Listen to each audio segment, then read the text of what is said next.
Εδώ εστιάζει η κάμερα στα 4 κύπελα Ευρώπης των 3 ομάδων, η Champions League που έχει πάρει ο Άγιαξ. Τα 3 συνεχόμενα με την τεράστια ομάδα των 70's και το 1 το 95 όταν πλέον λεγόταν Champions League στην μαγική για τον Φανχάλ και την πιτσιρικαρία του βραδιά της Βιέννης και τον γκολ του Κλάιφερ, του νεότερου σκόρερ σε τελικό ποτέ απέναντι στη Μίλαν. Εδώ οι φίλοι του ΠΑΟΚ που δεν σταμάτησαν λεπτό εδώ και μια μισή ώρα να δίνουν το τόνο στο γήπεδο.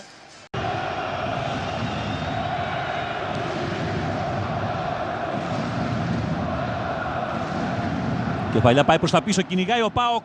Παραλίγο τελευταία στιγμή πρόλαβε και έβαλε ο Τέτε το τάκλιν την ώρα που κυνηγούσε ο Ροντρίγκες.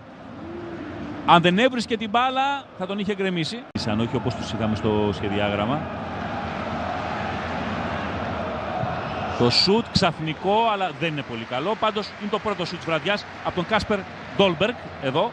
Ο Ελγκάζι που είχε πολύ ώρα να φανεί. Η μπάλα πάει πίσω. Ο Τέτε κάνει κακή σέντρα. Παρ' όλα αυτά το σουτ γίνεται και ο Γλίκος χάνει την μπάλα. Το σουτ έχει σφυρίξει. Έχει σηκωθεί η σημαία. Δεν υπάρχει φάση από τον Ντόλμπεργκ στη συνέχεια. Παρ' όλα αυτά ο Γλίκος έχασε την μπάλα στην αρχή και οι καρδιές των φίλων του ΠΑΟΚ. Καρδιοχτύπησε ο ΠΑΟΚ εδώ. Κοιτάξτε. Γίνεται το σουτ, ναι. Είναι ακάλυπτος την ώρα του σουτ ο Ντόλμπεργκ. Το σουτ από τον Κλάισεν. Ο Ντόλμπεργκ μετά εκτελεί, αλλά το σημαίακι έχει σηκωθεί. Σωστό. Στον Φέλτμαν τώρα από τα πλάγια ο Ελγκάζι. Η σέντρα είναι καλή. Το σουτ δεν είναι καλό. Νέο σουτ. Η μπάλα στο δοκάρι από τον Ριέντεβαλντ. Αν πρόλαβα να δω είναι το σουτ. Στο δοκάρι είναι ο Ριέντεβαλντ, είναι στο 20. Θα να κάνει μια καλή, μια οργανωμένη προσπάθεια. Έξυπνη πάσα. Ο Μάτος πρέπει να βγάλει μια καλή σέντρα. Την κάνει. Η κεφαλιά και πέφτει ο Σίλεσεν. Από τον Ροντρίγκες η κεφαλιά. Στο 23. Αυτή είναι η πρώτη φάση που βγάζει ο ΠΑΟΚ. Από την άμυνα από τον Κρέσπο. Και εδώ ο Αθανασιάδης ανοίγει. Βγαίνει και ο Σίλεσεν. Εκεί περνάει ο Κάμπος. Θέλει να γυρίσει. Goal. Είναι καταπληκτικό. Goal. Η μπάλα είναι στα δίχτυα. Ο ΠΑΟΚ προηγείται. 0-1 από τον γκολ του Τζάλμα Κάμπος που εκμεταλλεύτηκε στο έπακρο την κακή επιλογή του Σίλεσεν να βγει στην παλιά του Αθανασιάδη. Κάνει την τρίπλα πάνω στον Ολλανδό γκολκίπερ και από πολύ δύσκολη γωνία στέλνει την μπάλα στα δίχτυα. Ο ΠΑΟΚ στο 27 προηγείται με 1-0. Αλλά έχει παγώσει το γήπεδο γιατί κοιτούν μεταξύ τους οι Ολλανδοί τι έχει γίνει. Λοιπόν, για να δούμε. Έχει γίνει ωραία παλιά. Λάθος του Σίλεσεν, τον περνάει πάρα πολύ έξυπνο ο Κάμπος, αλλά το δύσκολο είναι τι κάνει στην μπάλα μετά. Η μπάλα έχει πάει στα δίχτυα από το σου του Κάμπος. Η παλιά του Αθανασιάδη είναι πολύ ωραία. Ο Κάμπος κάνει εδώ τη μεγάλη κίνηση και από πάρα πολύ δύσκολη γωνία, επαναλαμβάνω, στέλνει την μπάλα στα δίχτυα του Άγιαξ για να δώσει εδώ Σίλεσεν που ξέρει ότι ευθύνεται, αλλά είναι άλλο να γίνει ένα λάθος στον άξονα και άλλο να γίνει τόσο πλάγια. Ο Κάμπος έχει τελειώσει εκπληκτικά τη φάση.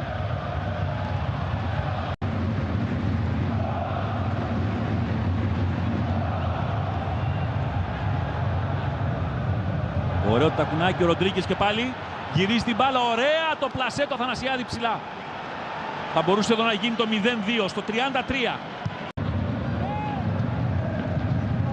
Βάντεμπεκ θα ψάξει τον Κλάισεν. Τον ξέχασαν. Γυρίζει την μπάλα μέσα στην περιοχή. Το σουτ, μεγάλη επέμβαση του Γλίκου. Το σουτ από τον Ελγκάζι. Στο 38. Κασιέρα.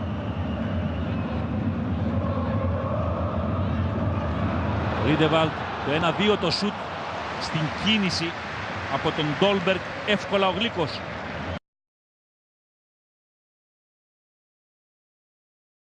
Έπαιζε ένα διάστημα και όταν πήγε στην Ντεν Χαγκ και περάσει κάποια στιγμή από τις Ακαδημίες Φέγενορντ, που του είχαν πει ότι είναι πολύ μικρός, πολύ έτσι μικρός όμως. Η κεφαλιά και ο Γλίκος διώχνει δύσκολα από την κεφαλιά του Ντόλμπεργκ. Τέτε πάει για τη σέντρα. Η κεφαλιά χωρίς τύχη και χωρίς να ανησυχεί στον Γλίκο. κάνει σχεδόν τίποτα ο Κασιέρα. Αλλά δεν ξέρω αν η επιλογή του θα είναι να βάλει τον Ιουνέ στα πλάγια. Θα το δούμε σε λίγο. Το σουτ πέφτει χαμηλά, ο Γλίκος, η μπάλα πάει στη γωνία από τον Κάσπερ Ντόλμπεργκ. Δύσκολο σουτ για να αντιδράσει ο Έλληνας γκολκίπερ. Στο 58 ο Άγιαξ φτάνει στην ισοφάριση. Οι καρδιές των Ολλανδών επανέρχονται στη θέση τους. Του άφησαν αυτόν τον χώρο για να γυρίσει και να σουτάρει. Το σουτ ήταν πολύ καλό. Εδώ γυρίζει, δεν υπάρχει κανείς εκεί. Η μπάλα φεύγει, παίρνει και φάλτσα κιόλας, θα το δείτε εδώ.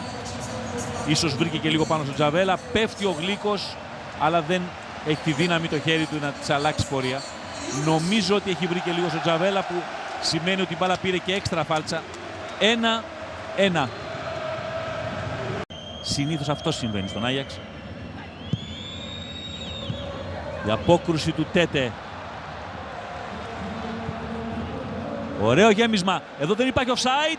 Πετάγεται και μαζεύει ο Σίλεσεν. Τεράστια ευκαιρία για τον ΠΑΟΚ να κάνει το 2-1 με τον Τζαβέλα που είχε μείνει μπροστά. Θα τρέξει ο Ελγκάζι, μήπως την προλάβει, την πρόλαβε, αλλά ουσιαστικά την έδωσε στο Λέοβατς. Ο Άγιαξ εδώ επικίνδυνα. Κλάσεν, η παλιά πετάγεται, βάζει το πόδι λίγο άτσαλα. Ο Ντόλμπεργκ, η μπάλα είναι έξω.